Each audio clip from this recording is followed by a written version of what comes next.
10 বছর পর champion league জেতার স্বপ্ন অধরাই রয়ে গেল বার্সেলোনার। কাল ইন্টার মিলানের কাছে 4-3 গোলে হেরে চ্যাম্পিয়ন লিগের সেমিফাইনাল থেকে বিদায় নিল বার্সেলোনা। পুরো সিজন দুর্দান্ত ফুটবল খেলে আসা বার্সেলোনার তীরে এসেই তরি ডুবল। প্রথম লেগে 3-3 গোলে ড্র হওয়ার পর সেমিফাইনাল উঠতে হলে এই ম্যাচ জিততেই হতো বার্সাকে। বাট সেকেন্ড লেগটা ছিল ইন্টারের ঘরের মাঠ সান সিরোতে, যেখানে জিততে হলে যে কোনো টিমকেই ব্যাক পেতে হয়। এবং তার কারণ ইন্টারের দুর্দান্ত ডিফেন্স ও মিডফিল্ডের কম্বিনেশন। এবং দিন শেষে তাই হয়। ম্যাচের 21 মিনিটের মাথায় ড্যানজেল ডেমফ্রিসের অ্যাসিস্ট থেকে ইন্টারের প্রথম গোলটি করে তাদের স্টার ফরওয়ার্ড লাউতারো মার্টিনেজ। এরপর ম্যাচের 42 মিনিটে ডিবক্সের ভিতর লাউতারো মার্টিনেজকে ফাউল করে বসে কুবার্সি এবং পেনাল্টি পেয়ে যায় ইন্টার মিলান।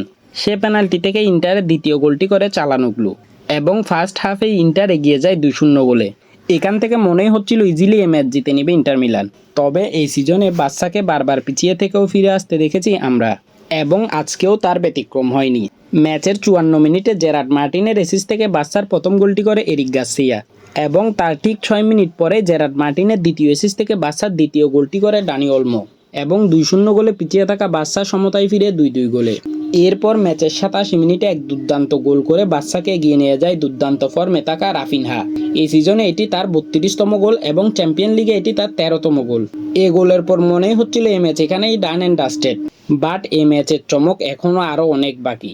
ম্যাচের 93 মিনিটের মাথায় 37 বছর বয়সে নিজের প্রথম ইউরোপিয়ান গোলের মাধ্যমে ইন্টারকে সমতায় ফিরায় তাদের সেন্টার ব্যাক ফ্রান্সিসকো আক্রাবি এবং ফুল টাইমে ম্যাচ শেষ হয় 3-3 গোলে ড্র হয়ে। এরপর ম্যাচ গড়ায় এক্সট্রা টাইমে বার্সা কিছু দুর্দান্ত অ্যাটাক করলেও ইন্টার গোলকিপার ইয়ান সোমারের দুর্দান্ত পারফরমেন্সের কারণেই বেঁচে যায় ইন্টার মিলান। তবে ম্যাচের ম্যাজিক্যাল মোমেন্টটা আসে ম্যাচের 99 মিনিটের মাথায়। তারেমির করা পাস থেকে এক দুর্দান্ত লো শটের মাধ্যমে ইন্টারকে ম্যাচে জয় এনে দেয় ডেভিড ফাটেসি এবং এরই মাধ্যমে শেষ হয় দুর্দান্ত এক ম্যাচের 52 মিনিট পর্যন্ত 2-0 গোলে এগিয়ে থাকে ইন্টার। তারপর সেখান থেকে 87 মিনিটে 3-2 গোলে এগিয়ে যায় বার্সা। আবার সেখান থেকে 4-3 গোলে এগিয়ে এই ম্যাচ জিতে নেয় ইন্টার মিলান। চ্যাম্পিয়ন লিগে গত 3 সিজনে ইনজাগির দলের এটা দ্বিতীয় ফাইনাল। দুর্দান্ত রিসোর্স না থাকা সত্ত্বেও নিজেকে বারবার প্রমাণ করে যাচ্ছে ইনজাগি। এখন দেখা যাক মিউনিকে সেই স্বপ্নের ট্রফির দেখা পায় কিনা ইনজাগির ইন্টার মিলান।